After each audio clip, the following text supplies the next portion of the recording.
Good morning, students.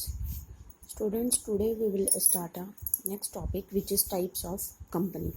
ठीक है. So,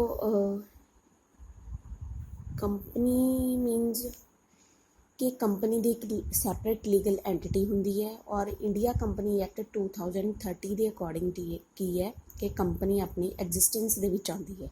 ਠੀਕ ਹੈ. ਔਰ ਸ਼ੇਅਰ ਹੋਲਡਰਸ ਅਪੋਇੰਟ ਕੀਤੇ ਸ਼ੇਅਰ ਹੋਲਡਰਸ ਹੁੰਦੇ ਨੇ ਜਿਹੜੇ ਕਿ ਓਨਰ ਆਫ ਦਾ ਕੰਪਨੀ ਹੁੰਦੇ ਨੇ, ਉਹਨਾਂ ਜਿਨ੍ਹਾਂ ਨੇ ਆਪਣੀ ਇਨਵੈਸਟ ਉਹਦੇ ਵਿੱਚ ਕੈਪੀਟਲ ਲਗਾਈ ਹੁੰਦੀ ਹੈ. ਠੀਕ ਹੈ. ਔਰ ਜੋ ਡਾਇਰੈਕਟ ਔਰ ਇਨਡਾਇਰੈਕਟ ਕੰਟਰੋਲ ਕਰਦੇ ਨੇ ਕੰਪਨੀ ਦਾ. ਸੋ ਨੈਕਸਟ ਫਰਦਰ ਉਹਨਾਂ ਨੇ ਕੰਪਨੀ ਨੂੰ ਡਿਵਾਈਡ ਕੀਤਾ ਗਿਆ ਹੈ 3 ਪਾਰਟਸ ਦੇ ਵਿੱਚ: 1% company, private company and public company. 1% company OPC. ਸੋ 1% ਤੋਂ ਹੀ ਕਲੀਅਰ ਹੈ ਕਿ ਇਹਦੇ ਵਿੱਚ ਜੋ ਕੰਪਨੀ ਦੇ ਵਿੱਚ ਜੋ ਮੈਂਬਰ ਹੁੰਦਾ ਹੈ ਉਹ ਇੱਕ ਪਰਸਨ ਹੀ ਹੁੰਦਾ ਹੈ. ਇੱਕ ਪਰਸਨ ਨੇ ਹੀ ਕੰਪਨੀ ਨੂੰ ਸਟਾਰਟ ਕੀਤਾ ਹੁੰਦਾ ਹੈ. It is a company incorporated as a private company which has only one member. The aim of the introduction of OPC was to encourage corporatizations of micro business and entrepreneurship. कि जो 1% ਹੁੰਦਾ ਹੈ ਉਹੀ ਦੀ ਹੀ ਆਪਣੀ ਇੱਕ ਸੈਪਰੇਟ ਲੀਗਲ ਐਂਟੀਟੀ ਬਣਾਉਂਦਾ ਹੈ. ਠੀਕ ਹੈ. ਸਾਰਾ ਕੰਟਰੋਲ ਔਰ ਜੋ ਓਨਰ ਹੁੰਦਾ ਹੈ ਸਿਰਫ 1% ਹੀ ਕੰਪਨੀ ਦਾ ਕਹਿਲਾਏਗਾ. ਠੀਕ ਹੈ. ਸੋ ਇਹਦੇ ਕੁਝ ਕਰੈਕਟਰਿਸਟਿਕਸ ਜਾਂ ਫੀਚਰਸ ਨੇ ਕਿ ਇਹਦੇ ਵਿੱਚ 1% ਹੀ ਓਨਰ ਹੁੰਦਾ ਹੈ. ਠੀਕ ਹੈ. ਇਹ ਹੁੰਦਾ ਕਿ ਜੋ 1% ਹੁੰਦਾ ਹੈ ਉਹ ਇੰਡੀਆ ਦਾ ਸਿਟੀਜ਼ਨ ਹੋਣਾ ਚਾਹੀਦਾ ਹੈ. ਠੀਕ ਹੈ. ਰੈਜ਼ੀਡੈਂਸ ਹੋਣਾ ਚਾਹੀਦਾ ਉਹਦਾ ਇੰਡੀਆ ਦੇ ਵਿੱਚ. ਇਹ ਨਹੀਂ ਹੈ ਕਿ ਫੋਰਨ ਕੰਟਰੀ ਦੇ ਵਿੱਚ ਉਹ ਆ ਕੇ ਆਪਣਾ ਇੱਥੇ ਕੋਈ 1% ਕੋਈ ਹੈ ਆ ਕੇ ਕੰਪਨੀ ਖੋਲ੍ਹ ਸਕੇ. ਠੀਕ ਹੈ. ਇੰਡੀਆ ਦਾ ਹੀ ਪਰਸਨ ਹੋਣਾ ਚਾਹੀਦਾ ਹੈ. ਸੋ ਇਹਦੇ ਵਿੱਚ ਕੀ ਹੁੰਦਾ ਕਿ ਇਹਦੇ ਵਿੱਚ ਕੋਈ ਵੀ ਉਹ ਆਪਣਾ ਕੋਈ ਨਾਲ ਐਜ਼ ਆ ਫਰੈਂਡ ਕਹਿ ਲਓ ਜਾਂ ਕੋਈ ਵੀ ਹੋਰ ਕੋਈ ਪਰਸਨਸ ਉਹਦੇ ਵਿੱਚ ਮੈਂਬਰ ਨਹੀਂ ਬਣ ਸਕਦਾ. ਠੀਕ ਹੈ. ਸਿਰਫ ਉਹ 1% ਹੀ ਰਹੇਗਾ.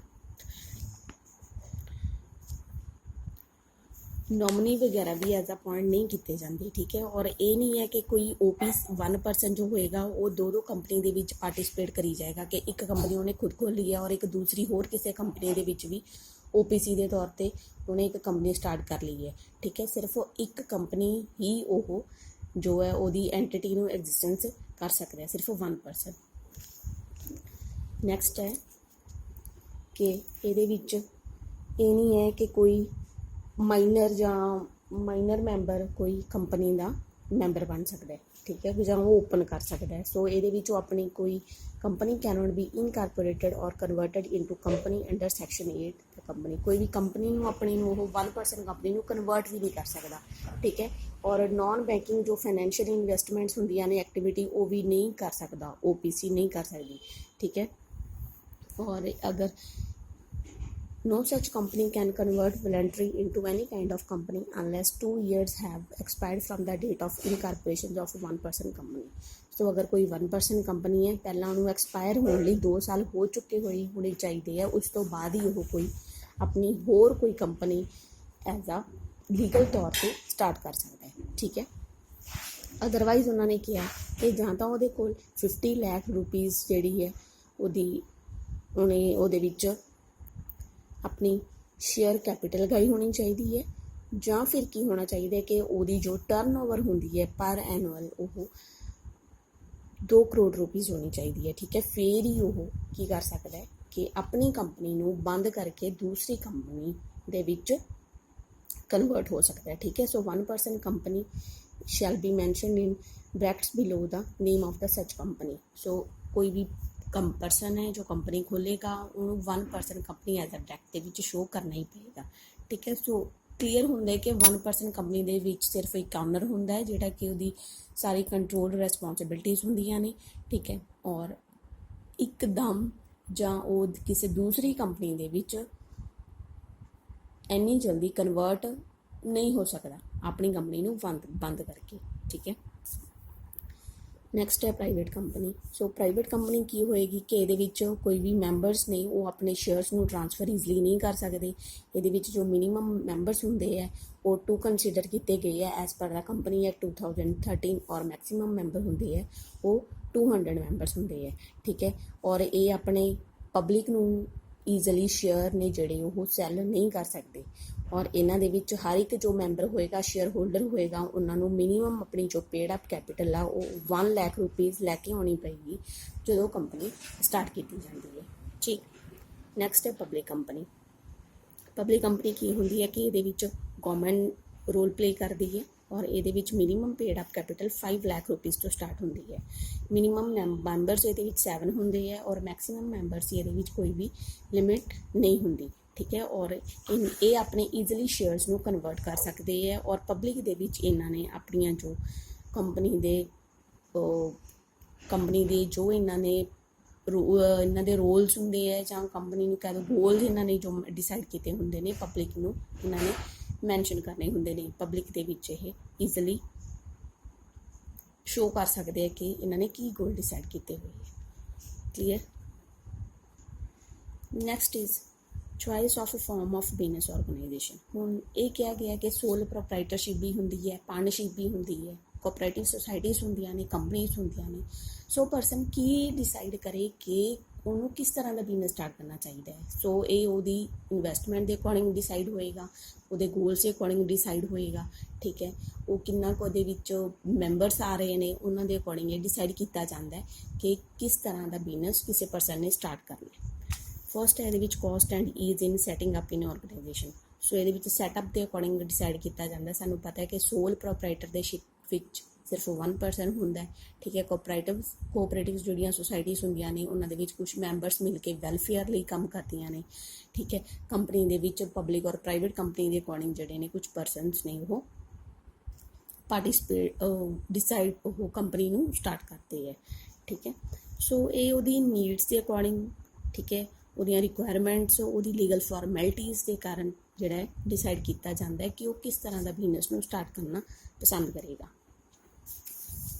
ਸੈਕਿੰਡ ਹੈ ਲਾਇਬਿਲਿਟੀਜ਼। ਸੋ ਇਹਦੇ ਵਿੱਚ ਲਾਇਬਿਲਿਟੀਜ਼ ਵੀ ਮੈਂਸ਼ਨ ਕੀਤੀਆਂ ਗਈਆਂ ਨੇ। ਸਾਨੂੰ ਪਤਾ ਹੈ ਕਿ ਸੋਲ ਪ੍ਰੋਪਰਾਈਟਰਸ਼ਿਪ ਦੇ ਵਿੱਚ ਜੋ ਹੈ ਰਿਸਕ ਹੈ ਉਹ ਜ਼ਿਆਦਾ ਹੁੰਦਾ, ਠੀਕ ਹੈ। ਪਾਰਟਨਰਸ਼ਿਪ ਦੇ ਵਿੱਚ ਵੀ ਉਹਨਾਂ ਦੀਆਂ ਕੁਝ ਅਨਲਿਮਿਟਿਡ ਲਾਇਬਿਲਿਟੀਜ਼ ਹੁੰਦੀਆਂ ਨੇ। ਹਿੰਦੂ ਅਨਡਿਵਾਈਡਡ ਫੈਮਿਲੀ ਦੇ ਵਿੱਚ ਜਿਹੜਾ ਸਿਰਫ ਇੱਕ ਕਰਤਾ ਹੁੰਦਾ ਜਿਹਦੀ ਕਿ ਅਨਲਿਮਿਟਿਡ ਲਾਇਬਿਲਿਟੀਜ਼ ਹੁੰਦੀ ਹੈ, ਠੀਕ ਹੈ। ਸੋ ਉਹਦੀਆਂ ਲਾਇਬਿਲਿਟੀਜ਼ ਉਹ ਆਪਣੀਆਂ ਕਿੰਨੀਆਂ ਕੰਪਨੀ ਦੇ ਲਾਸ ਅਗਰ ਵਿੱਚ ਜਾਂਦੀ ਹੈ ਜਾਂ ਕੋਈ ਫਰਮ ਲਾਸ ਦੇ ਵਿੱਚ ਜਾਂਦੀ ਹੈ ਤਾਂ ਕਿੰਨੀਆਂ ਕੋ ਬੀਅਰ ਕਰ ਸਕਦਾ ਹੈ, ਉਸ ਦੇ ਅਕੋਰਡਿੰਗ ਉਹ ਡਿਸਾਈਡ ਕਰ ਪਾਏਗਾ ਕਿ ਉਹਨੇ ਕਿਹੜਾ ਬਿਜ਼ਨਸ ਸਟਾਰਟ ਕਰਨਾ ਹੈ। ਕੰਟੀਨਿਊਟੀ। ਸੋ ਸਾਨੂੰ ਪਤਾ ਹੈ ਕਿ ਇਹਦੇ ਵਿੱਚ ਸੋਲ ਪ੍ਰੋਪਰਾਈਟਰਸ਼ਿਪ ਦੇ ਵਿੱਚ ਅਗਰ ਕਿਸੇ ਪਰਸਨ ਦੀ ਡੈਥ ਹੋ ਜਾਂਦੀ ਹੈ ਤਾਂ ਉਸੇ ਟਾਈਮ ਜੋ ਹੈ ਬਿਜ਼ਨਸ ਬੰਦ ਕਰਨਾ ਪਏਗਾ। ਹਿੰਦੂ ਅਨਡਿਵਾਈਡਡ ਫੈਮਿਲੀ ਦੇ ਵਿੱਚ ਕੰਟੀਨਿਊ ਬਿਜ਼ਨਸ ਚੱਲਦਾ ਰਹਿੰਦਾ ਹੈ, ਠੀਕ ਹੈ। ਪਾਰਟਨਰਸ਼ਿਪ ਦੇ ਵਿੱਚ ਵੀ ਕੋਈ ਇੰਨਾ ਇਫੈਕਟ ਨਹੀਂ ਪੈਂਦਾ। ਮੈਨੇਜਮੈਂਟ। ਸੋ ਇਹਨਾਂ ਦੇ ਵਿੱਚ ਅਲੱਗ-ਅਲੱਗ ਇਹਨਾਂ ਦੀ ਮੈਨੇਜਮੈਂਟ ਕ੍ਰਾਈਟੇਰੀਆ ਹੁੰਦਾ, ਠੀਕ ਹੈ। ਜੋ ਆਨਰ ਹੋਏਗਾ ਉਹੀ ਕੰਪਨੀ ਨੂੰ ਉਹੀ ਜੋ ਬਿਜ਼ਨਸ ਨੂੰ ਮੈਨੇਜ ਕਰਦਾ, ਠੀਕ ਹੈ। ਕੰਪਨੀ ਦੇ ਵਿੱਚ ਜੋ ਸ਼ੇਅਰ ਹੋਲਡਰਸ ਹੁੰਦੇ ਨੇ ਉਹ ਮੈਨੇਜ ਐਂਡ ਕੰਟਰੋਲ ਕਰਦੇ ਨੇ। Capital consideration. ਸੋ ਇਹਨਾਂ ਨੇ ਅਲੱਗ-ਅਲੱਗ ਕੈਪੀਟਲ ਆਪਣੀ ਲਗਾਉਣੀ ਹੁੰਦੀ ਹੈ। ਸੋਲ ਪ੍ਰੋਪਰਾਈਟਰਸ਼ਿਪ 1% ਹੀ ਕੰਪਨੀ ਲਗਾਏਗਾ। ਪਾਰਟਨਰਸ਼ਿਪ ਦੇ ਵਿੱਚ ਅਗਰ ਪਰਸਨ ਪਾਰਟਨਰਸ਼ਿਪ ਕਰਦੇ ਨੇ ਤਾਂ ਉਹ ਆਪਣੀ ਜੋ ਹੈ ਕੈਪੀਟਲ ਲਗਾਉਂਦੇ ਨੇ ਉਹਦੇ ਵਿੱਚ, ਠੀਕ ਹੈ।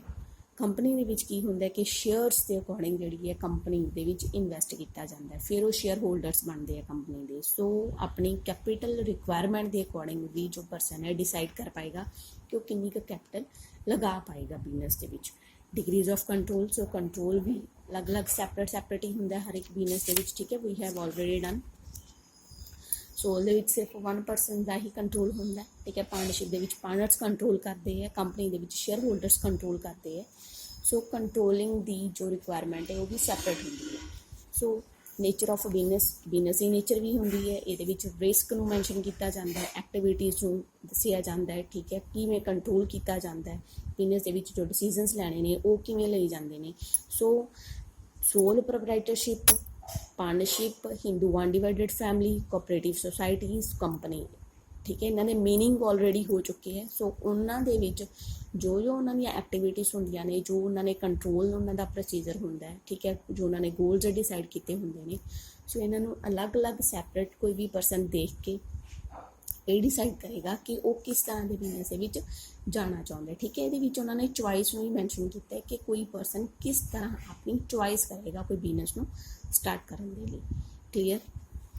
ਨੈਕਸਟ ਹੈ ਫਾਰਮੇਸ਼ਨ ਆਫ ਏ ਕੰਪਨੀ। ਸੋ ਇੱਕ ਕੰਪਨੀ ਹੈ ਜਦੋਂ ਫਾਰਮੇਸ਼ਨ ਬਣਦੀ ਹੈ ਉਦੋਂ ਕੀ ਕੀਤਾ ਜਾਂਦਾ, ਠੀਕ ਹੈ। ਉਹਨਾਂ ਨੇ ਕੁਝ ਲੀਗਲ ਜੋ ਪ੍ਰੋਸੀਜਰਸ ਹੁੰਦੇ ਨੇ ਉਹਨਾਂ ਨੂੰ ਕਿਵੇਂ ਮੇਨਟੇਨ ਕਰਨਾ ਹੈ, ਕਿਵੇਂ ਉਹਨਾਂ ਨੂੰ ਫੁਲਫਿਲ ਕਰਨਾ ਹੈ। ਸੋ ਇਹਦੇ ਵਿੱਚ ਇੱਕ ਪ੍ਰਮੋਸ਼ਨ ਸਟੈਪ ਹੈ, ਇਨਕਾਰਪੋਰੇਸ਼ਨ ਹੈ ਔਰ ਕੈਪੀਟਲ ਸਬਸਕ੍ਰਿਪਸ਼ਨ ਹੈ, ਠੀਕ ਹੈ। Promotion of A company. Promotion of A company ਦੇ ਵਿੱਚ ਕੀ ਹੁੰਦਾ ਕਿ ਇੱਕ ਪਰਸਨ ਹੁੰਦਾ ਜਿਹਨੂੰ ਅਸੀਂ ਪ੍ਰਮੋਟਰ ਕਿਹਾ ਜਾਂਦਾ ਹੈ, ਠੀਕ ਹੈ। ਇੱਕ ਪ੍ਰਮੋਟਰ ਪਰਸਨ ਹੋਏਗਾ ਜਿਹੜਾ ਕਿ ਡਿਸਾਈਡ ਕਰੇਗਾ ਕਿ ਕੰਪਨੀ ਕਿੱਥੇ ਬਣਨੀ ਹੈ, ਠੀਕ ਹੈ। ਕੰਪਨੀ ਦੀ ਕੀ ਲੋਕੈਲਿਟੀ ਹੋਏਗੀ, ਕੰਪਨੀ ਦੇ ਕੀ ਡਿਸੀਜਨਸ ਹੋਣਗੇ, ਉਹ ਸਾਰਾ ਕੁਝ ਇੱਕ ਪ੍ਰਮੋਟਰ ਪਰਸਨ ਹੈ ਜਿਹੜਾ ਕਿ ਡਿਸਾਈਡ ਕਰਦਾ ਹੈ। ਕੰਪਨੀ ਐਕਟ 2013 ਦੇ ਅਕੋਰਡਿੰਗ ਉਹਨਾਂ ਨੇ ਸਾਰੀਆਂ ਜੋ ਉਹਨਾਂ ਦੀਆਂ ਲੀਗਲ ਫਾਰਮੈਲਿਟੀਜ਼ ਹੁੰਦੀਆਂ ਨੇ ਉਹਨਾਂ ਨੂੰ ਪੂਰਾ ਕਰਨਾ ਹੁੰਦਾ, ਠੀਕ ਹੈ। ਇਹ ਸਾਰੀ ਪ੍ਰਮੋਟਰ ਦੀ ਹੀ ਰੈਸਪੋਂਸੀਬਿਲਿਟੀਜ਼ ਹੁੰਦੀ ਹੈ।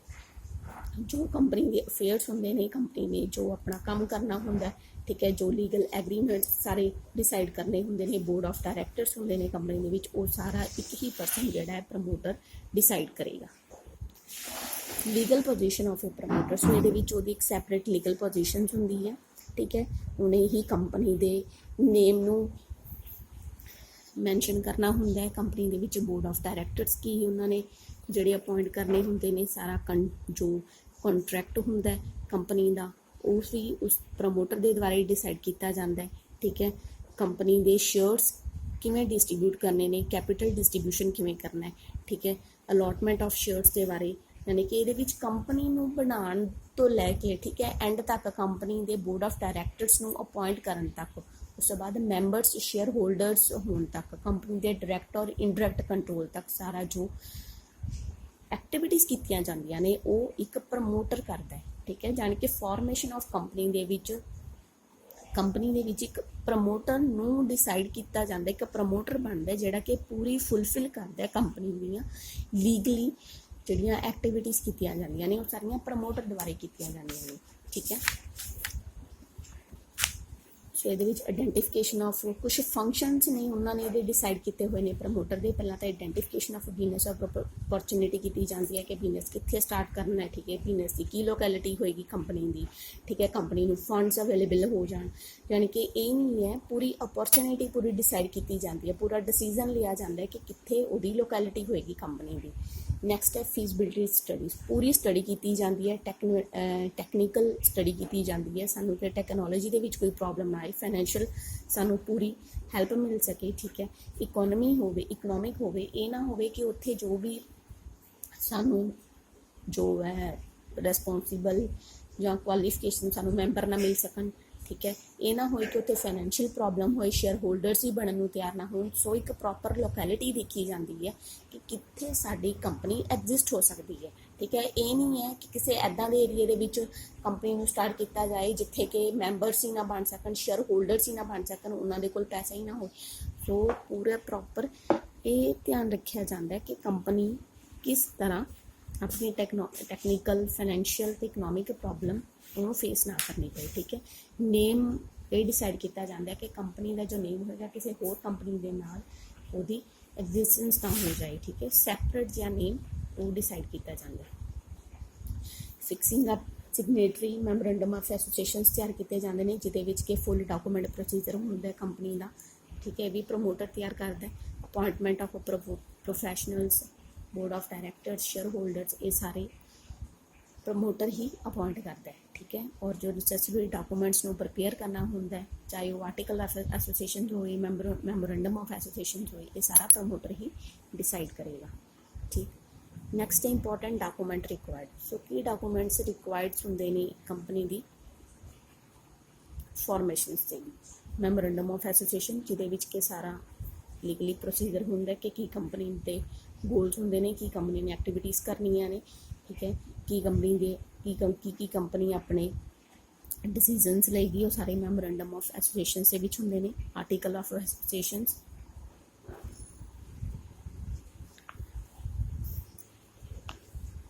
Contents of memorandum of association, name clause, company ਦਾ ਨੇਮ ਡਿਸਾਈਡ ਕੀਤਾ ਜਾਂਦਾ, ਉਹਦੀ ਰਜਿਸਟ੍ਰੇਸ਼ਨ ਕੀਤੀ ਜਾਂਦੀ ਹੈ, ਉਹਦੇ ਆਬਜੈਕਟਿਵ ਕਲੌਜ਼ ਡਿਸਾਈਡ ਕੀਤੇ ਜਾਂਦੇ ਨੇ। ਮੇਨ ਆਬਜੈਕਟਿਵ ਕੀ ਹੋਏਗਾ ਕੰਪਨੀ ਦਾ, ਕੁਝ ਅਦਰ ਆਬਜੈਕਟਿਵ ਕੁਝ ਸਬ ਆਬਜੈਕਟਿਵ ਹੁੰਦੇ ਨੇ, ਕਿਹੜੇ ਮੈਂਬਰਸ ਨੇ ਡਿਸੀਜ਼ਨਸ ਲੈਣੇ ਨੇ, ਕਿਹੜੇ ਸ਼ੇਅਰ ਹੋਲਡਰਸ ਨੂੰ ਅਪੁਆਇੰਟ ਕਰਨਾ, ਕਿਸ ਤਰ੍ਹਾਂ ਕੈਪੀਟਲ ਸਬਸਕ੍ਰਿਪਸ਼ਨ ਹੋਏਗੀ, ਇਹ ਸਾਰਾ ਕੁਝ ਜਿਹੜੇ ਨੇ ਆਬਜੈਕਟਿਵਸ ਦੇ ਵਿੱਚ ਡਿਸਾਈਡ ਕੀਤਾ ਜਾਂਦਾ। ਕਿੰਨੀ ਲਾਇਬਿਲਿਟੀ ਹੋਏਗੀ ਸ਼ੇਅਰ ਹੋਲਡਰ ਨੂੰ, ਕਿੰਨੀ ਲਾਇਬਿਲਿਟੀ ਕੰਪਨੀ ਦੇ ਲਾਸ ਦੇ ਵਿੱਚ ਪੇ ਕਰਨੀ ਪਏਗੀ, ਜਿੰਨਾ ਉਹ ਸ਼ੇਅਰ ਹੋਲਡਰ ਜਿੰਨੇ ਉਹਨੇ ਸ਼ੇਅਰ ਐਕਵਾਇਰ ਕੀਤੇ ਹੋਣਗੇ ਉਨੀ ਹੀ ਉਹਦੀ ਲਾਇਬਿਲਿਟੀ ਹੋਏਗੀ।